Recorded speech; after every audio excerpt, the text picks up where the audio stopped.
Se você ficou perdido com o último episódio de Cavaleiro da Lua, se prepare, porque com certeza você ficou mais perdido ainda nesse novo episódio, no penúltimo episódio de Cavaleiro da Lua, que a gente vai analisar e teorizar, é claro que pode acontecer talvez no futuro da série, no último episódio que estreia na semana que vem.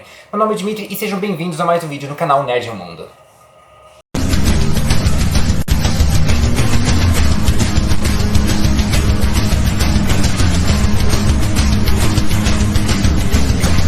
Olá, como vão vocês? Tudo bem? Seguinte, lá atrás quando a série começou, o Cavaleiro da Lua, eu avisei que teria um episódio específico só de flashback, só pra gente conhecer um pouco mais o passado do Max Spector, como ele se tornou o Cavaleiro da Lua, né? Igual teve com WandaVision, né? E aí está a prova de que eu acertei, olha, eu acertei sobre o multiverso, acertei sobre o Cavaleiro da Lua, de ter um episódio de flashback, eu tô bem afiado, não tô? Apenas duas previsões que você fez, você acertou, né? Parabéns, né? Tá muito afiado, você é um vidente agora, a mãe de Ná. Mas enfim, né? A gente teve esse episódio aqui que realmente talvez tenha mexido um pouco com a cabeça de muita gente. Eu vou tentar explicar mais ou menos o que aconteceu, ou pelo menos o que eu entendi que aconteceu nesse episódio. E é claro também, vamos ver o que vai acontecer no final da série, no season finale, que estreia na semana que vem. E obviamente depois vai ter a minha review, né? Analisando a série como um todo, né? Mas antes de mais nada, antes de começar a análise desse episódio, eu vou pedir para que você se inscreva no canal e ative o sininho para receber a notificação de novos vídeos. E é claro também, deixe seu like, gostei, joinha, curtida, chame como vocês bem quiserem. Já fez tudo isso? Bora falar sobre o Cavaleiro da Lua.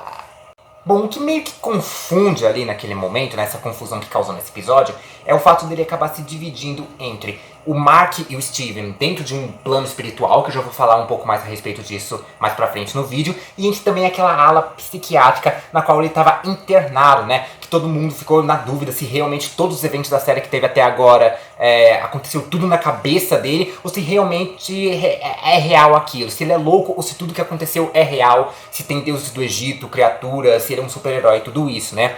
E assim, é bem interessante a gente ver isso, porque assim como o próprio Dr. Harrow falou ali, né? É como se a gente meio que criasse um certo local, espaço mental, eu não lembro agora direito o termo que ele usou, né? Que realmente acaba sendo um headspace, de certa forma. Acho que é assim que fala, né? Não é o termo que ele usou, mas acho que é assim também conhecido, um headspace, onde você cria praticamente seu próprio ambiente na sua mente, né? Como, por exemplo, um castelo, ou talvez uma biblioteca, ou uma casa. No caso do Mark e do Steven, acabou meio que criando uma ala psiquiátrica ali, né? Ou talvez essa ala psiquiátrica, onde esteja sendo atendido pelo Dr. Harrow, seja tudo dentro da cabeça dele. E o que realmente está acontecendo é esse plano espiritual onde o Mark e o Steven estão. Ou seja, tudo isso que está acontecendo com o Dr. Harrow é, na verdade, o cara, né? O Arthur Harrow tentando convencer o Steven e o Mark que eles não são super-heróis. É tipo, por exemplo, fazer eles desacreditarem nas suas crenças em tudo isso que eles conseguiram fazer, né? Tipo, por exemplo, no filme Vidro, né? Onde tentam desacreditar as pessoas superpoderosas que elas são pessoas comuns, né? Que foi tudo plano da cabeça delas, tem uma explicação lógica pra tudo. É mais ou menos isso que aconteceu, pelo menos que eu entendi aí, que deixou eu entender. E esse plano espiritual que eu falei, né? Como a gente lembra no episódio anterior, o Steven e o Mark foram baleados e levaram um tiro. E sem o Khonshu, sem o traje do Cavaleiro da Lua, eles morreram.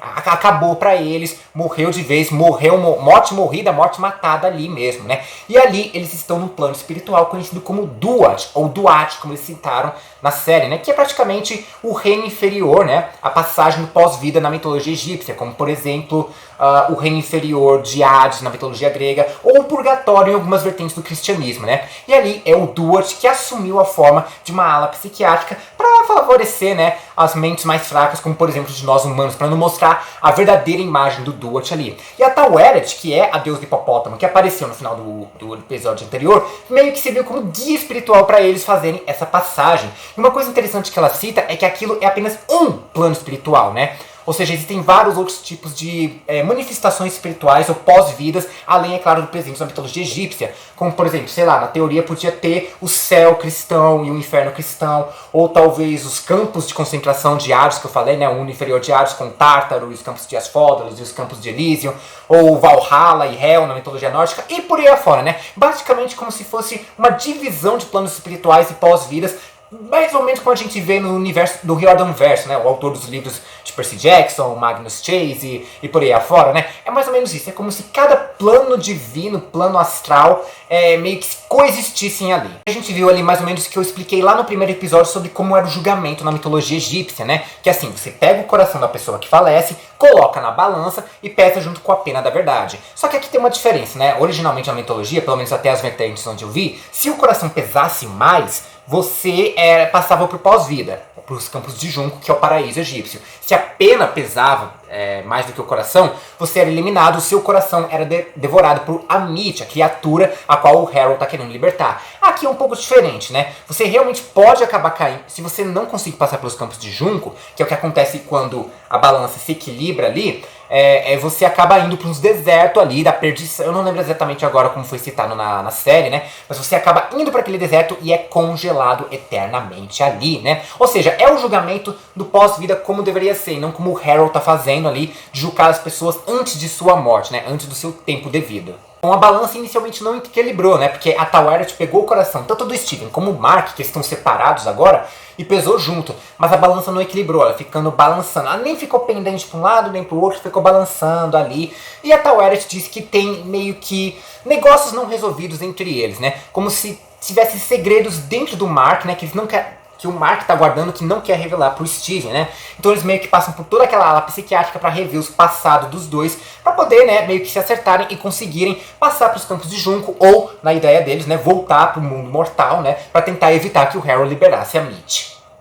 Sim, gente, eu vou falar uma coisa pessoal minha. Foi difícil ver esse episódio. Não porque é ruim. Muito pelo contrário. É um bom episódio. Talvez não seja o melhor da série até agora, né? Mas realmente é muito bom. Mas qual que é o problema? Eu tive gatilho com esse episódio. Porque, mano, como o Mark sofreu ali, que a gente viu no passado, né? Pra começar aqui, a gente já começa entrando numa ala ali. Os dois entram numa ala, onde tem um monte de defunto, que são todas as pessoas que o Mark matou como Cavaleiro da Lua, né? Tudo bem, eram pessoas ruins ali, de acordo com o Khonshu diz.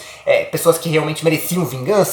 Como se fosse um tipo de... o próprio justiceiro, de certa forma. Sim, só que aquilo pesa na consciência do Mark todos os dias. Então isso, mesmo que sejam pessoas ruins, a morte de cada um deles causados pelo Mark assombra ele até os dias de hoje. A gente também viu como ele se tornou o Cavaleiro da Lua, né? Quando ele levou, né, como a gente foi explicado no episódio anterior, que ele junto com o outro mercenário foram ter uma equipe de expedição, né, de escavação, onde estava o pai da Layla, né, inclusive, né, e o amigo do Mark, né, o amigo dele, né, acabou matando todo mundo. O Mark tentou evitar, né, inclusive matou o pai da Layla, né, o Mark tentou evitar aquilo, só que acabou sendo gravemente ferido, e o Khonshu salvou ele, o tornando o Cavaleiro da Lua, e o tornando meio que seu justiceiro ali, né, para levar a ira de Khonshu para todos aqueles que pregam o mal.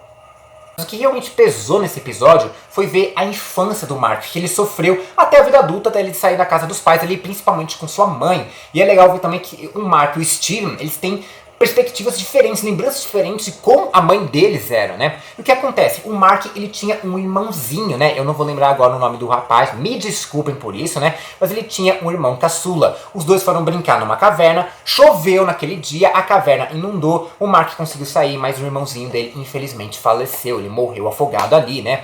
E aí já imagina, né? Pra uma criança, isso já é trauma bastante. Ver uma pessoa morrer já é um trauma bastante. Ver o seu irmãozinho morrer já é um trauma bastante. Agora imagina também meio que se sentir culpado por isso, porque afinal de contas foi a ideia deles brincarem ali na caverna durante a chuva. Tudo isso já era trauma suficiente para uma criança, né? Só que tudo piora quando a mãe do Mark mostra o bastante, ele incentiva a todo momento que a culpa da morte do irmão do Mark era dele, né? Ou seja, ela, além dele se sentir culpado por isso, a mãe ainda reforçava essa culpa, né? Ela acabou entrando em estado de depressão, problema de alcoolismo e tal. O pai ainda tentava dar uma força, né? Mas a mãe sempre caía em cima, matando no Mark ali, por ele ser o culpado pela morte do irmão. E assim, tipo, ele era uma criança, ele não tinha culpa de nada disso. E é isso que pesou, apertou aqui no coração. Eu não sei vocês, mas eu senti aqui no coração ali. Se não bastasse isso, a mãe também tinha uma postura bem agressiva, né? Ela era uma mãe tóxica. Eu já fiz um vídeo aqui só sobre pais tóxicos na cultura pop, né? Qualquer coisa você pode conferir no card aqui em cima o vídeo, né? Mas realmente, ela é uma mãe tóxica que agredia o filho simplesmente por agredir. É aquela lógica, né? Aquela lógica tóxica de a criança tem que tem que apanhar pra aprender, né? Essa coisa de geração mimimi, né? Mas o que acontece, né? No meio disso, de tanto sofrimento, meio que o Mark ele acabou criando a personalidade do Steven, mais especificamente baseando no Steven Grant, que foi o personagem que apareceu no episódio anterior, né? De um filme ali bem estilo Indiana Jones, né? Justamente meio que como se fosse uma forma de tentar agradar a mãe dele, né? Criar o Steven ali como como eu posso dizer, um mecanismo de defesa para esses traumas, né? Tanto que o Steven, ele não tem as mesmas memórias que o Mark. Tanto que, inclusive, foi revelado que ao longo da série, a mãe do Mark e do Steven está morta. Ah, mas peraí, Jimmy, que lá no começo do episódio, no começo da série, a gente viu o Steven conversando com a mãe. Ele achava que estava conversando com a mãe. E, na verdade, deixando o recado não sei onde, porque a mãe já havia falecido alguns meses antes, né? E o Steven não estava sabendo disso, justamente porque o Mark estava tentando evitar que ele tivesse a mesma infância traumática, os mesmos traumas que ele teve naquela época. Dimitri, mas o Steven e o Mark são a mesma pessoa. Como é que o Steven não lembra que o Mark lembra? É assim, gente, o corpo pode ser o mesmo, a cara também, mas as personalidades são completamente diferentes, são como se realmente fossem duas pessoas diferentes, né? Assim, eu não sou nenhum psicólogo, não sou nenhum psiquiatra, eu não sou nenhum especialista sobre TDI, né? Inclusive, eu já recomendei aqui um canal que fala especificamente sobre TDI, sobre uma pessoa que tem TDI, que é o System Orchestra. Qualquer coisa eu vou deixar o link na descrição do canal do YouTube do System Orchestra para vocês darem uma olhadinha, que lá especifica melhor sobre o TDI, como funciona mais ou menos. Mas praticamente é mais ou menos dessa mesma forma, né? Quando chega o trauma, quando acontece um trauma, a pessoa que já tem uma certa predisposição ao TDI, né? O cérebro ela meio que cria uma outra personalidade, uma outra pessoa ali, para meio que defender essa pessoa dos traumas, né? O trauma, a pessoa chega num limite do trauma que ela precisa criar uma outra personalidade para poder lidar com isso. E não necessariamente uma personalidade conversa com a outra, né? Como a gente viu ao longo da série ali. Realmente pode existir esses lapsos de tempo, né? É possível. Assim, a série tudo bem, tem uma coisa mais fantasiosa aí, né? Mas realmente é um tipo de coisa possível. Eu tô falando aqui basicamente o básico do básico do básico do que eu sei a respeito, né? Qualquer coisa que eu falo, vai visitar o System Orchestra que eu já recomendei aí. Bom, as memórias foram reveladas e meio que um conseguiu se conciliar com o outro, né? Só que as coisas estavam piorando, porque um monte de alma desequilibrada ali acabou caindo no meio daquele deserto, no meio do campo dos mortos ali condenados, né? Porque o Harold já estava realizando o seu julgamento. Então, aparentemente, ele já libertou a Midge e já está com seu poder a toda a prova, né?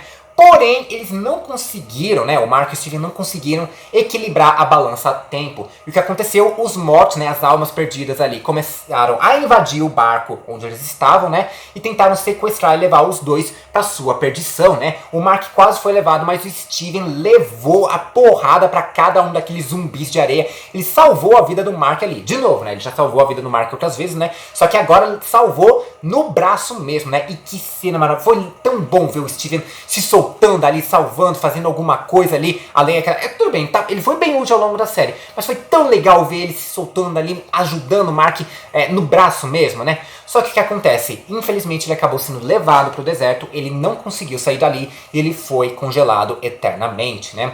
E no momento que isso acontece, a balança acaba equilibrando, porque meio que, eu não sei, parece que como uma das personalidades morreu, né? Deixou de existir, não tinha mais necessidade de pesar um dos corações, então acabou meio que contabilizando um dos corações só, no caso, o coração do Mark, equilibrou ali e o Mark foi para os campos de Junco. O episódio acaba assim, com o Mark nos campos de Junco, no paraíso, né, no pós-vida, beleza, legal pra ele, mas tipo, o Harold ganhou assim, como é que ele vai voltar? Como é que ele vai libertar o Khonshu? Como é que ele vai conseguir o traje de volta? A gente vai conseguir o Steven de volta? Pô, o Steven começou essa série, é um personagem, dane-se o Mark, a gente quer o Steven mesmo, né? Na série, eles não podem simplesmente abandonar o personagem, morreu pra sempre ali, né? Mas enfim, a gente tem que ver como vai acabar isso no futuro, né? No próximo episódio, no último episódio, no season finale, que estreia semana que vem.